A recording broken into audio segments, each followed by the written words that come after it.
Craig, are Hi, you Jo. nervous? How are you feeling? I am a bit nervous, Joe. Last weekend in Sydney was a pleasure because you're sitting back just enjoying the spectacle. But tonight, you might have to give me a few elbows in the ribs when I start groaning about certain things and bits and pieces. But no, I'm sure it'll be a great spectacle. And the girls have been training weekly since November, so really big build-up. We've had the talent search on the way through and added a few of those girls as well tonight. So really happy with the makeup of the two groups. Confident that we've got 44 very good players running around tonight. So the academy, you picked players, I guess, from the local competition? Yep, from the QWAFL. Plus we've got a handful from North Queensland in other comps. So we've got a girl from Mackay who's playing tonight, one from Townsville, a couple from Cairns, a couple from the Darling Downs. So we sort of pull them from all over the state, but primarily the QWAFLs where our leading players play and come from for the academy. And you get a berth in the academy if you're a state player last year, or you made Quaffle Team of the Year, or you've come through the Youth Girls Academy. We've got quite a few of those in there tonight as well. So we've actually got 3 players tonight that are eligible for Youth Girls this year. So that's exciting also. And it really is growing and growing and growing in Queensland. You're up 37% growth last year. There's over 71,000 participants, female participants. So 1 in 3, I read this in the record today, 1 in 3 footy participants in this state is a female. That's phenomenal. Yeah, it's closing in on 50-50, which is pretty phenomenal. So I mean, it's a credit to all our regional managers scattered right across the state that it's now a big part of their business. And a lot of those numbers are in school competitions, so that's where we find that we get the first taste of the talented player, or even the recreational player coming through and starting off and playing female footy. So the trick is with most things in Queensland and New South Wales is to get school comps into club comps. That's the hard transition bit that we all have to work hard at, but we're confident that we're getting some good talent coming through our talent programs. Now the girls, a night game, probably not what they're used to, so they've had all day to be nervous. Is that how it goes? Yeah, it's a hard one, isn't it? Like they've been, we normally train at 6:30 at night. The girls will normally, most of the Quaffle games are around about 4:45 in the afternoon, so they are used to playing under lights. However, tonight, we've just seen a magnificent Q clash in the men's comp out here, an upset win to the Lions, but they've been sitting around all day, probably heard the crowd roar a bit in the last quarter and thinking, gee, can't wait to get out there. So hopefully all the nervous energy hasn't been burnt off and they're ready to get out there and play. And what's the general message? Is it just to go have a free-flowing game, enjoy your footy? What are the coaches going to be spieling today? Yeah, we're trying to develop a brand of football here that'll stack up well when the comp starts. So, we've encouraged our athletic players to run and carry and get some ground and really become, take some meterage and not rely on their kicking skills to find meterage, but actually carry the footy. That's starting to work a bit. We've also asked them to flick the ball around a bit when they rebound, come back through the corridor, those sorts of things.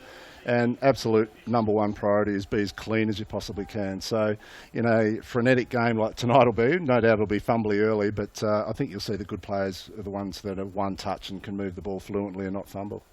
And leading into, I guess, Queensland have a clash against the Demons at the MCG in May. So this will be, I guess, a good chance for you to pick that side? Yeah, it's a bit of a selection thing. There is a bit of water to go under the bridge before that team gets picked. So, club footy will play a part. But you'll never get the intensity of club footy that you'll get tonight. So this will give us a good guide as to who holds up under that intensity, who can stack up against, Daisy when she starts to rack up the numbers, which she probably will when we play Melbourne. So that sort of player that can handle the pressure is probably what we're looking at tonight. And for those who haven't seen much Queensland footy, who are the players who are going to probably stand out tonight?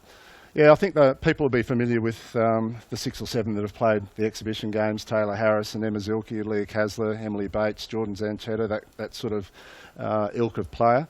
But there's a couple on the fringe, I think, that are really putting their hands up now and getting ready to play. Ali Anderson's also played before, Nat Thomas has, Kate Lutkins has. So Bree Conan off half-back for the Suns is a really interesting one. She grew up on Magnetic Island off Townsville and is moved down to the University of Queensland to study. She's an outstanding half-back, really good overhead, very sure overhead and very sort of similar to Karen Paxman in a lot of ways, that she'll be very good overhead and flick the ball back into the corridor and be quite good with her foot skills.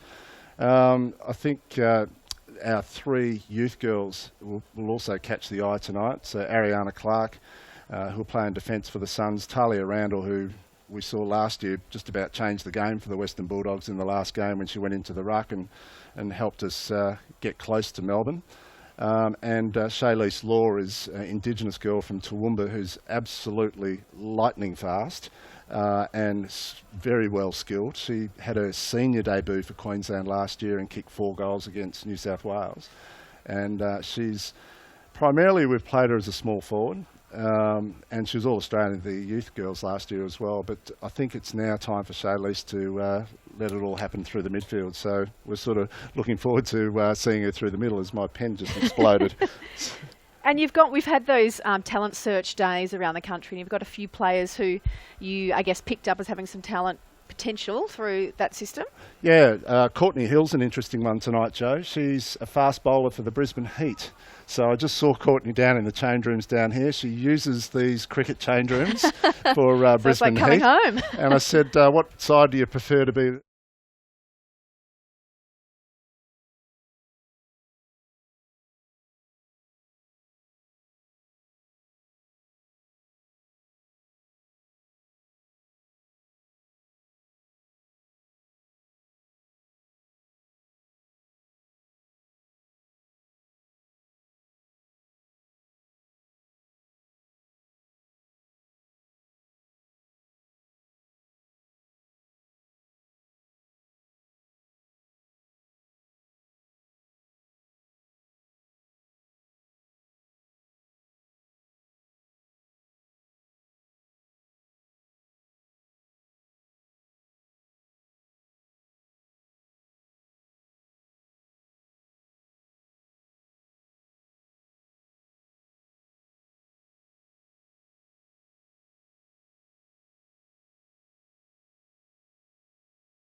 The base underneath also, so that our club football is really strong, and then over time players will start to filter through from that base underneath. So that's a hard one to manage because you're trying to offer opportunities to play in games like this and even state games. So while we're sort of building with a big number, you want to give enough high-level opportunities to that big number without sort of disappointing people as well. So that's trying to develop and trying to give opportunity and trying to keep everyone excited and enthused about it.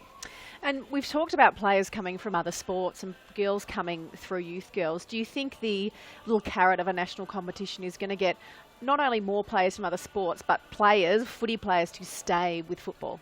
You'd hope so, yeah. Particularly this year, I think. You know, we're seeing big numbers, big jump in numbers with our club football and new players coming in. I think it's all interesting, and there's a bit of curiosity around what it might all mean going forward. I think tonight, the other side of it is that the players that have been in the system for a long time are pretty keen to protect their patch too. So they've upped the ante, they've trained harder. Bit of pressure from underneath. Yeah, that's not a bad thing. I think for an Emma Zilke to feel a bit of pressure coming from underneath can only make her a better player. So I don't mind that. It makes it competitive, and it's what needs to happen, to be honest, for us to roll out a really good product at the other end. But even for someone like an Emma Zilke who might have, played well within the quaffle, now to have that next level competition to go against the best in the country, she's got, I'd say, more reason to elevate her game, but she's now got some benchmarks to reach that perhaps she didn't before. Yeah, definitely. I mean, the testing this year that Daisy was coordinating across the summer was fantastic. Every state putting in their testing results from standard AFL combine tests gave everyone a bit of a guide to what the benchmarks were nationally. So that was very powerful. It's probably the first time I've seen our group as an academy in a testing scenario encourage each other to break records, and they're competing clubmates half the time, or they're from different clubs, so there's not necessarily that bond that you'd have with a team, but they're actually quite happy for people to break another state's sprint record or run better in the 2K or whatever it was. It was the first time I really saw that energy come through the group and supporting each other to get better as athletes. So I think, and we've still got some room to grow in that as well, but I think it's heading in the right direction. I think it was interesting with some of those combined results, really the top scores were coming from all over the country, not one particular state. Yeah, I think... at the end of the day, the best footballers are the best footballers. Yeah. However, being athletically adept gives you a good chance as well. So if you've come from a background that's not necessarily football, but you're an absolutely outstanding athlete, you're some chance to develop your footy skills up to a good enough level. The footballers will argue that against that, of course. They'll say, well, I read it better than she does and whatever, but that's okay. I think we're upping the ante as far as the football athlete goes in the female space, which is good. And we're going to look at some players tonight, particularly from the Talent Search, who haven't played a game before. We've seen in some of the other games in the series, or I've been so pleased at how some of those players have embraced it and be prepared to have a go and have a run and have a bounce, almost playing a fearless type of football. Yeah, you'll definitely see that tonight from a few of our players, that particularly our Indigenous players, which are, we have 3 or 4 running around tonight. They'll definitely catch your eye because they always take the game on, which is so exciting to watch. So keep an eye out for Shaylee Law and Del Magisu and Luana Healy from time to time, but they'll certainly light it up. The other one out there that's from another sport is Jenna McCormick, who's a centre-back for the Canberra United W League team. So Jenna last year moved to Queensland, bobbed up at the Coorparoo Footy Club. She moved up here to play some winter soccer competition in the local Brisbane comp. She actually has been in talent academies in South Australia before, but she's moved up here to live. We ended up playing her in a state game last year against New South Wales, and she had 17 touches and kicked 1 goal. So Jenna will definitely catch your eye tonight. She's a thumping kick. Very clean with the footy, runs really well, looks a natural player. So that's that dual athlete thing again, that's going to be interesting to manage that going forward as well. Play the W League season, drop into the AFL season afterwards, unless she ends up being a national Matildas player. So that sort of gets in the way a little bit. But anyway, we're happy to have dual sportswomen. Not far from the start here, Brisbane Lions taking on the Gold Coast Suns. The nerves, of course, are going to be there early. Sometimes I find in these games, they sometimes go the safe option. They don't want to make a mistake. Yeah, there's a lot of that. We have a bit of a motto with our teams, is to fail harder. Fail harder at training, so make as many mistakes as you can at training. Try things out, see what works, and then try and let that transfer over into match play, where you failed a few times at training. You worked out what works and doesn't work, and you bring it to game day and see if it stacks up. So the Gold Coast Suns just making their way to their positions. A couple of hands being shaken. I guess they all sort of know each other. They've been training together for a number of months. Yeah, we've tried to structure the teams that if you come from the Suns Academy zone for the boys, then we've tried to have you play in the Suns team, and likewise for the Lions. So underway here now, Joe Watton and Craig Starcevich, as the Brisbane Lions win the tap. They're going to get the first kick forward. They don't. A good tackle. Ball spills free. The Suns have got the footy. They look back for the hand pass. They've got some support. Zilke is one way then the other, then on the right boot. But the Lions have taken the first mark of the game. Leah Kasler did well off half-back for the Suns to get away, but intercepted by Rachel Crack. And it could come back in the Suns' direction. Trying to push her way through was Bates. Got the hand pass off. They looked to go out wide to half forward. No mark taken, but she's picked up the crumbs and turned it round the corner. That's Roberts. Her intended target falling over, though, Sexton. And the ball goes out near the boundary line. Still in play. The Lions trying to do their best work. Pericic, eventually it rolls over. A bit unlucky there, Nat Thomas, wrapping up Emma Pericic in the tackle. Spilled out, no free kick. I think Nat was looking for a free kick there. There was a few arms out looking for the free kick. The umpire said no, the Suns might have a chance here. A blind hand pass inside by Healy. And the Lions will look to clear, although the Suns lining up, and it's going to come back in again, this time with Goodman. Players fly, no mark taken. Oh, strong tackle on Wallace. Ball spills free and the Lions have won it. Can they get a bit of a clearance here? Bouncing footy, going in hard for it. Law against numbers, and then tackle by Webb. Holds it up.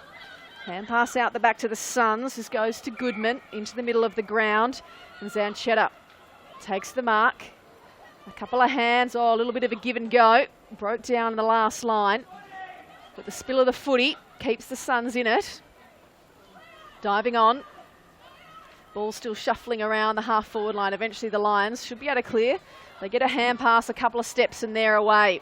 So down towards Harris. Over her head it goes. Leading back in the race, Gisu. Just knocks it round the corner, looking for Simpson.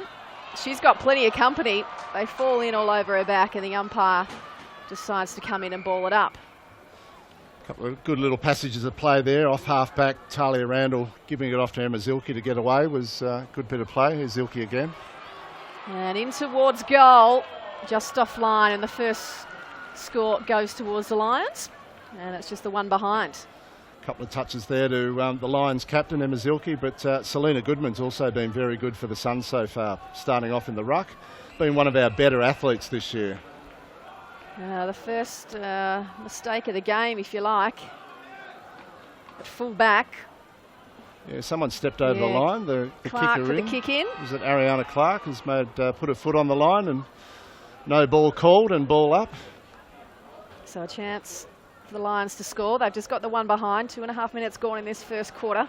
Tap comes out wide. The Suns will look to clear. Trying to spot up a target. Doing her best was McNabb. She's got a bit of company now. They've won back the footy. Through Zanchetta down the line they go. There's spoil over the back. And out of bounds on the outer side of the ground. A couple of early touches to Jordan Zanchetta too. She's up to 3 or 4 touches already. Might be a free kick to the Lions down there, Joe, by the looks. It is. The Lions will have another chance to go forward. They just load up for the kick. Players fly. Ooh, could have almost had 2 grabs, the Lions. Looking to get the hand pass off. Trying to weave her way through. The umpire's found a free kick. And it's going in the Suns' direction. This is Naomi Simpson, who's had a really good couple of games down in Melbourne about a month ago when we took our academy team down to Victoria. Kick's chopped off by Randall for the Lions. She comes inside. There's Lutkins.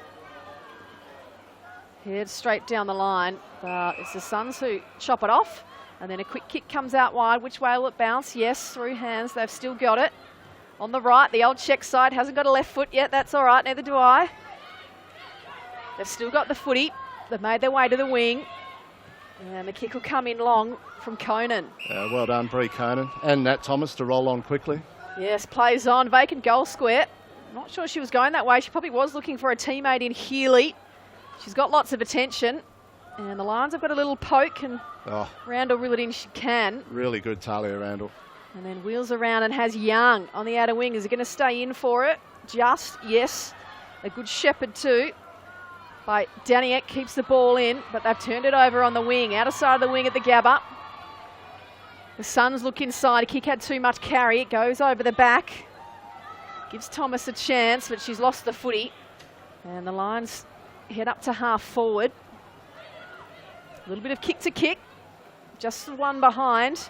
Scored so far in the game. It goes to the Lions. She's chopped off a couple there, Bree Conan. That one got intercepted, but her last rebound off half-back found the target.